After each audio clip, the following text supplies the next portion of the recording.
Saya Muhammad Nur Faruzaman, saya seorang dosen di Teknologi Sains Data. Untuk riwayat pendidikan, saya dulu S1 Sistem Informasi di ITS, lalu lanjut S2 untuk Human Computer Interaction dan juga Journalism and Mass Communication di Iowa State University. Untuk sekarang saya menjadi akademisi di Teknologi Sains Data karena fokus riset saya untuk meneliti data di bidang sosial dan komunikasi.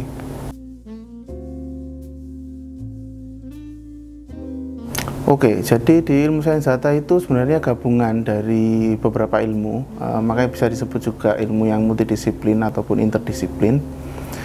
Untuk yang pertama, ilmunya itu terkait dengan matematika dan statistika, lalu digabungkan dengan computer science dan ilmu lainnya. Jadi misalkan kalau sains datanya di bidang kesehatan, maka akan menggabungkan dua ilmu tadi dengan ilmu kesehatan. Kalau sains datanya misalkan saya di bidang jurnalisme dan komunikasi massa, maka akan saya menggabungkan matematika dan statistika serta computer science untuk meneliti data di bidang tersebut. Gitu.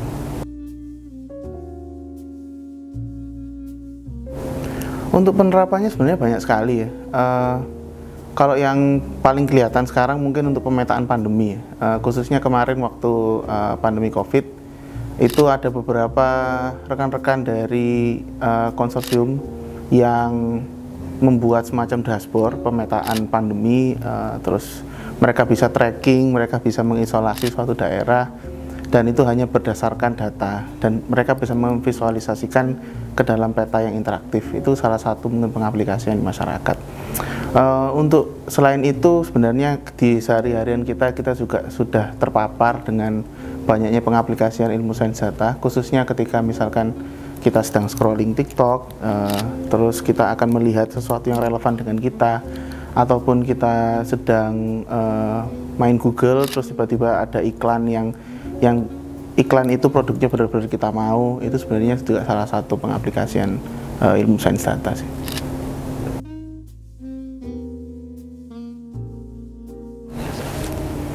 Oke, untuk artificial intelligence itu dulunya sebenarnya dia merupakan sebuah sub bidang sendiri di bawah computer science. Seiring berjalannya waktu, ilmu sains data itu kan mempelajari tentang data yang sangat besar, dan sebuah program komputer yang bisa melakukan keputusan sendiri itu harus melakukan keputusannya berbasis data yang ada. Jadi kalau bisa dibilang sekarang sebenarnya AI itu atau artificial intelligence itu adalah salah satu sub bidang ilmu di bawah sains data yang khusus menangani atau mempelajari tentang bagaimana sebuah mesin itu dapat belajar, bagaimana sebuah mesin itu dapat memiliki kecerdasan yang mirip dengan manusia berbasis data yang dimiliki, gitu.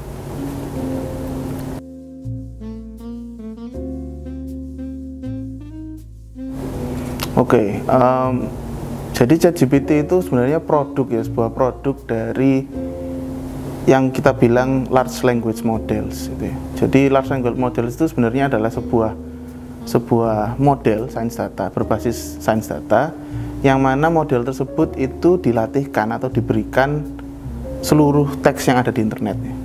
Kalau bisa kita bilang mungkin ya teks yang ada di Google atau teks yang ada di Wikipedia, semua hal yang berbasis teks yang ada di internet dikasihkan ke model tersebut, dan model tersebut disuruh belajar, sehingga model tersebut memiliki kecerdasan sebagaimana mereka bisa mengerti konteks, mereka bisa mengerti bahasa itu sendiri,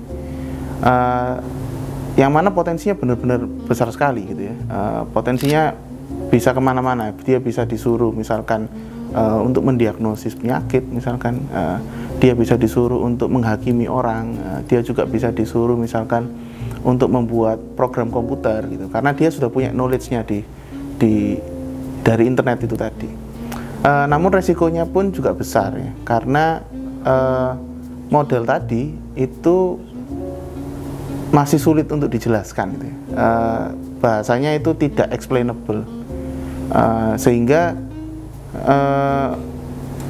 peneliti itu juga sulit untuk membuktikan bagaimana AI tadi atau ChatGPT tadi bisa sampai ke keputusannya gitu ya.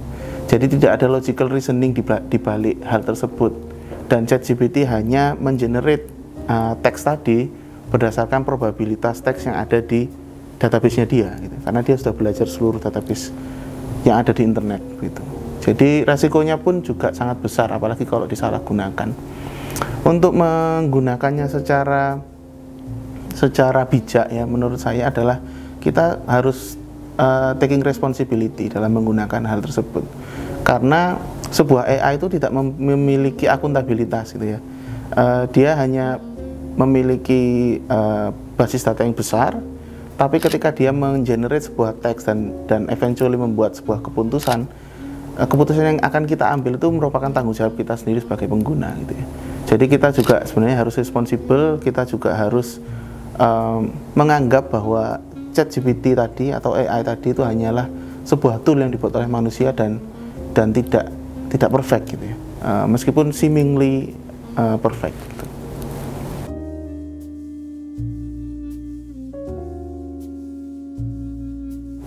Ya, seharusnya memang perlu diintervensi ya, perlu adanya sebuah konsorsium khusus untuk penggunaan AI sebenarnya.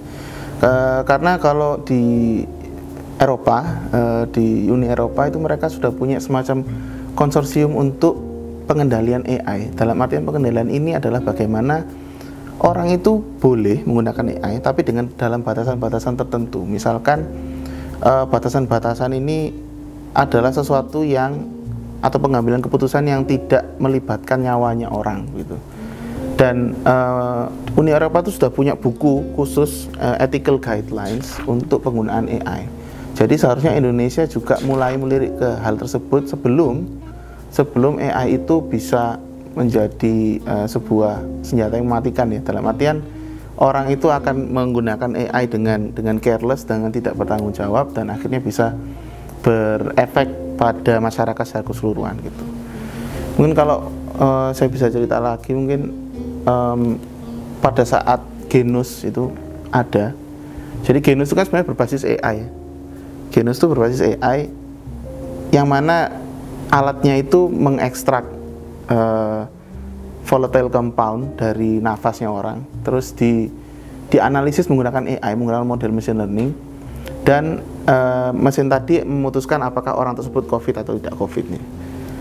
Tapi problemnya adalah hal tersebut dideploy terlalu cepat, dijadikan sebuah standar yang membolehkan orang itu untuk travel atau tidak. Tapi menurut saya itu terlalu cepat karena penelitinya sendiri masih belum bisa menjelaskan bagaimana atau seberapa besar faktor volatile compound tadi berkontribusi ke keputusan apakah orang tersebut punya COVID atau enggak.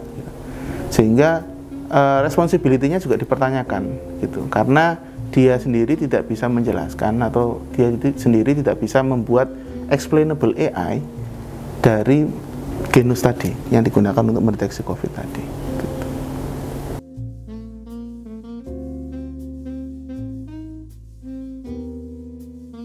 Sebenarnya bisa kalau penelitinya itu mengerti apa benar-benar mengerti apa yang ada di balik model.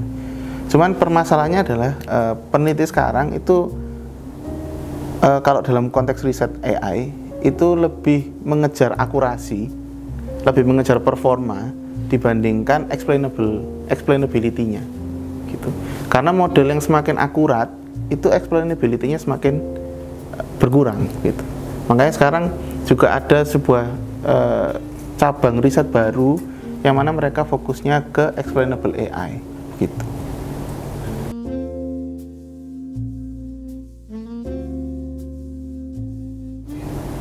Oke, jadi saya setuju sebenarnya kalau AI itu bisa meningkatkan produktivitas kita ya. Karena sebenarnya nggak jauh beda kalau kita menggunakan tool yang lain, misalnya kita menggunakan komputer atau kita menggunakan Google untuk membantu kita sendiri menyelesaikan pekerjaan kita sendiri. Tapi yang perlu dijadikan catatan adalah hal yang tadi, yaitu kita harus taking responsibility. Kita menganggap ChatGPT tadi atau chatbot tadi itu menjadi sebuah asisten saja, bukan menjadi satu-satunya sumber yang mana kita akhirnya bisa bergantung 100% pada tool tersebut gitu. Karena kalau kita sudah bergantung 100% pada tool tersebut, kita tidak bisa lagi berpikir kritis terhadap jawaban yang diberikan tools tadi. Sehingga bisa jadi tools tadi memberikan jawaban yang memang kita mau dengar gitu. Kita mau lihat jawaban itu, tapi belum tentu jawaban tersebut hal yang paling benar. Jadi sebenarnya kembali ke pribadi masing-masing ya. Untuk penggunaan chatbot itu untuk hal yang positif adalah bagaimana kita bisa bertanggung jawab terhadap penggunaannya itu sendiri. Tidak misalkan digunakan untuk mencari jawaban ujian misalkan, atau untuk mengerjakan soal-soal di kampus misalkan gitu ya. Tapi lebih kepada membantu kita untuk belajar dan meningkatkan diri kita sendiri gitu.